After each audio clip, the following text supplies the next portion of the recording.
Make fun of a cashier with a speech impediment. Enjoy some extra time in line. I was at a craft store in my town, and it wasn't too busy, but only one register was open. The cashier, a teen-aged girl, I could tell was working as best as she could. The process was a tad slower, however, because she had a stutter and a bit of a lisp.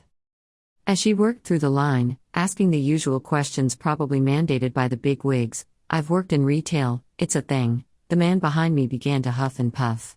He muttered something about having places to go, he was in a hurry, etc. I ignored him, until I heard him start to mock her to his kids. Would you like your Ristkit? The kids began to laugh. It really made my blood boil. Especially since I could tell the cashier heard his mockery. That really made my blood boil. When a person doesn't respect retail employees as people, it's the best way to tell whether a person is an asshat or not. So, when it was my turn at the register, she asked me in a small voice, "Are you a member of the Rewards Club?" And I looked smugly at the guy behind me, and back at her. The Rewards Club. "Ooh, that sounds great. Please explain it to me." She seemed surprised at first, but then looked at the guy behind me, and then it clicked. I have never given my information so slowly in my life. Never had I asked as many questions as I did. She smiled and answered my inquiries, while the guy behind me was seething. "Can you hurry up, please? And miss out on these great rewards, as if. I only held him up for about 5 minutes, but woo child, it felt so good. Don't insult my engagement ring. My fiancé and I had been dating for 4.5 years. In that time, we have bought a house together, adopted doggies together, I put him through pharmacy school, med school, and lots of people don't realize that pharmacists get their doctorates, or how competitive pharmacy can be, and we fell even more in love. He's an amazing man and I'm crazy about him. Imagine my excitement that after braving all of the ups and downs and watching life unfold as a team, that he proposed. I was overjoyed and through tears of happiness I said yes, and of course our doggies were involved. It's a larger, slightly blush pink, amethyst stone with a halo of topaz around it set in rose gold. I loved it. It was perfect. The next day, I was attending a baby shower for my best friend in my hometown.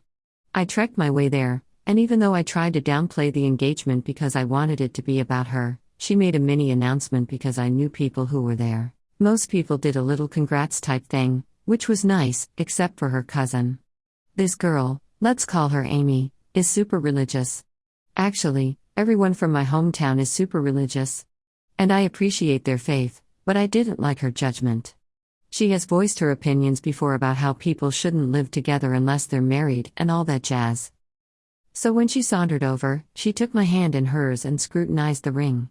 She more or less said that at least he was making an honest woman out of me and that he had taken too long to propose.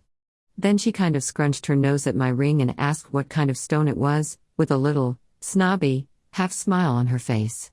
She also said that it was generic that he would ask me now that he's graduating because that's what everyone does. I don't know what came over me. I love my ring and I've never been this mean girl, but I've known Amy for a while and she's always been like this. She likes to say what terrible decisions other people have made and how she always puts Jesus first, so that's why her life has turned out so well. She says it's because she has followed his plan, which ultimately led to her getting married ridiculously young to a guy who really isn't good for her at all and just leeches off of her. She had to put herself through school and work while he would go on long stints out of the country to find himself and follow God's path, which I really think meant bang other women. She married him in the middle of a college year before one of the times he left, I suspect to entice him to come back and have commitments here. Well, I went for it, I said. Oh, he waited until he knew he could provide for me. It's a pink diamond. Her whole face changed from smug to envious. She practically threw my hand down and mumbled how happy she was for me. I looked up how big my petty lie had been later, only to find out that yes, pink diamonds are actually a thing, and the teeny ones are like $1 million, but hey, she doesn't have to know how poor we are. We are rich with unconditional love and loyalty, and that's why I'm happy to call him my future husband. Jackass sitting in my pre-booked seat? No problem. No problem at all. My country's trains have a slightly infamous issue with people wrongfully taking seats that have been reserved in advance. When you book a seat, And you always get to pick your seat when booking online. Your name or reservation number, if you want to stay anonymous, gets displayed over your seat. There were some issues with the reservations not coming up properly, which eventually got resolved, but people got used to the chaos of having to duke it out to get your correct seat. In response, the railway company started introducing customer service agents. In reality, these staff are part ticket inspectors, part security. This story takes place about 1 week after these agents were introduced. So I boarded my train, returning to the city I live in after visiting my family for the weekend. The train was about halfway along its route, and there were a lot of empty seats. This is important. When I arrived at my seat, my name was above it. I found it occupied by a dude about halfway through a 6-pack of beer. I told him that was my seat, and asked if he could move to one of the many unoccupied seats on the carriage. He refused, and started cursing me out of it, saying he got there first and I could sit in one of the unoccupied seats.